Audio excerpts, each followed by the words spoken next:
जय श्री कृष्ण। ओम नमो भगवते वासुदेवाय नमः। हरे कृष्ण कृष्ण कृष्ण हरे हरे, हरे राम राम राम हरे हरे। आइए शुरू करते हैं आज की कथा। कार्तिक मास महात्म्य 15वां अध्याय। अहोई अष्टमी पूजन तथा एकादशियों, कार्तिक मास और प्रयागराज की महिमा का वर्णन सुनने के बाद महाराज पृथु ने नारद जी से कहा, हे देवर्षि, अब आप भक्त वत्सल भगवान की पूजा का विधि विधान बतलाने की कृपा करें। तब नारद जी बोले, हे राजन, मैं तुम्हें एक बड़ा ही प्राचीन इतिहास सुनाता हूँ, ध्यान लगाकर सुनो। अत्यंत प्राचीन समय की बात है। कांतिपुर में चौल नाम का एक राजा राज्य करता था। उसके राज्य में सारी प्रजा बड़ी ही सुखी थी। कोई भी दरिद्र, पीड़ित या दुखी नहीं था। राजा के नाम पर उस देश का नाम चौल देश रखा गया था। एक बार वो राजा मूल्यवान मणिमुक्ताओं द्वारा भगवान की पूजा करके वहीं मंदिर में बैठा हुआ था। उसी समय विष्णु शर्मा नामक एक ब्राह्मण ने आकर तुलसी दल तथा जल से भगवान की पूजा की। उसके तुलसी पत्रों से राजा की पूजा के मणिमुक्ता आदि ढक गए। ये देख राजा ने क्रोधित होकर ब्राह्मण से कहा, हे विष्णु शर्मा, तुमको पूजा का कुछ भी ध्यान नहीं है। मणिमुक्ताओं से की गई मेरी पूजा की सारी शोभा को तुमने इन तुलसी दलों से ढककर समाप्त कर दिया है।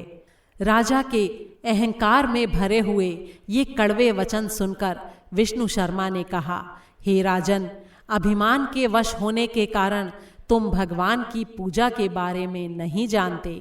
ब्राह्मण के ये वचन सुनकर राजा ने कहा, हे ब्राह्मण, तुम दरिद्री हो, इस कारण भगवान की पूजा क्या जानो? क्या तुमने कभी भगवान का कोई मंदिर बनवाया अथवा कोई यज्ञ आदि किया? अगर यही बात है तो मैं देखता हूँ कि भगवान की भक्ति करके पहले तुम स्वर्ग में जाते हो या मैं पहले जाता हूँ। इतना कहकर राजा ने गुंगल ऋषि को आचार्य बनाकर बड़े बड़े यज्ञ आरंभ कर दिए और साथ ही ब्राह्मणों को बहुत सा धन दान में देने लगा। लेकिन विष्णु शर्मा हमेशा की तरह माघ तथा कार्तिक मास के व्रत, तुलसी वन का रोपण, एकादशियों को व्रत तथा ओम नमो भगवते वासुदेवाय मंत्र का जाप करते हुए भगवान की पूजा अर्चना करता रहा। वो उठते बैठते, चलते फिरते हर समय भगवान का स्मरण और कीर्तन करता रहता था। कार्तिक मास में एक दिन विष्णु शर्मा ने ज्यों ही रसोई तैयार करके रखी, कोई उसका भोजन उठाकर ले गया। इसके बाद उसने व्रत भंग होने के भय से दोबारा रसोई नहीं बनाई और भगवान का भजन करते हुए ही सो गया। दूसरे दिन उसने फिर रसोई बनाई और ज्यों ही भगवान का भोग लगाने लगा, कोई फिर से उसका भोजन उठाकर ले गया।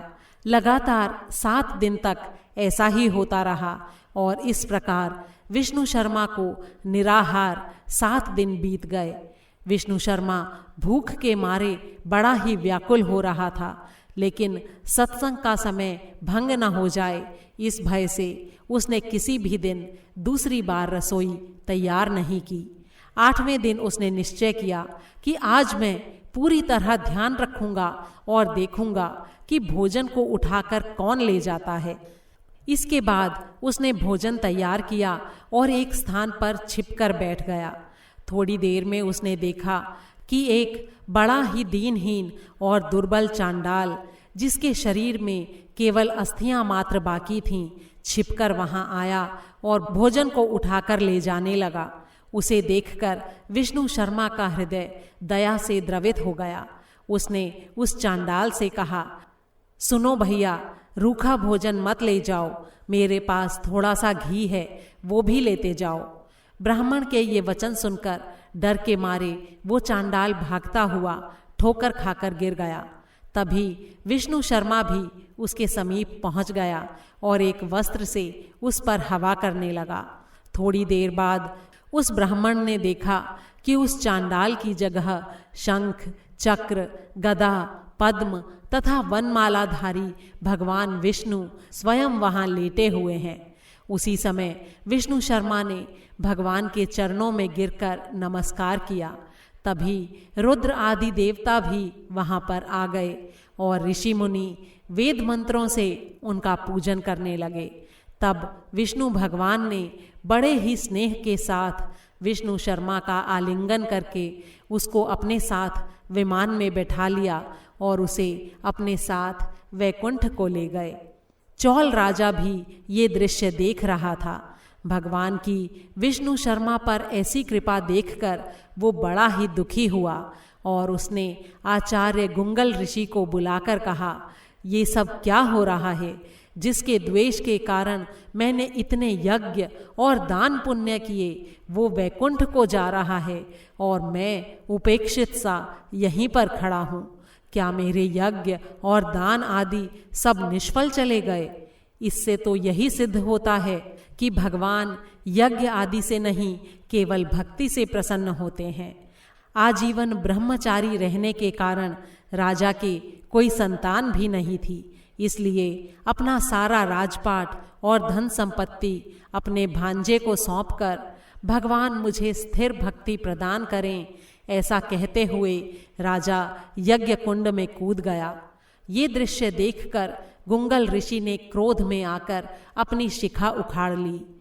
तब से अभी तक चौल देश में भांजा ही मामा का उत्तराधिकारी होता है और गुंगल गोत्र के ब्राह्मण आज भी शिखा अर्थात चोटी नहीं रखते।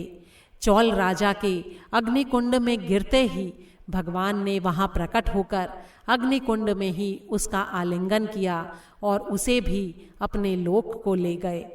वैकुंठ में भगवान ने विष्णु शर्मा को पुण्यशील तथा चौल राजा को सुशील नाम देकर अपना द्वारपाल बना लिया और इस प्रकार वे दोनों हर समय श्री हरि के निकट रहने लगे।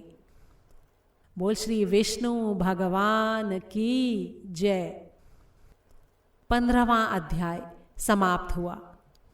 कार्तिक मास की सारी कहानियों को एक साथ एक ही वीडियो में सुनने के लिए ऊपर आई बटन पर क्लिक करें। कार्तिक के महीने में विशेष फल देने वाली माँ लक्ष्मी जी की कहानी और विष्णु सहस्त्र नाम सुनने के लिए भी ऊपर आई बटन पर क्लिक करें।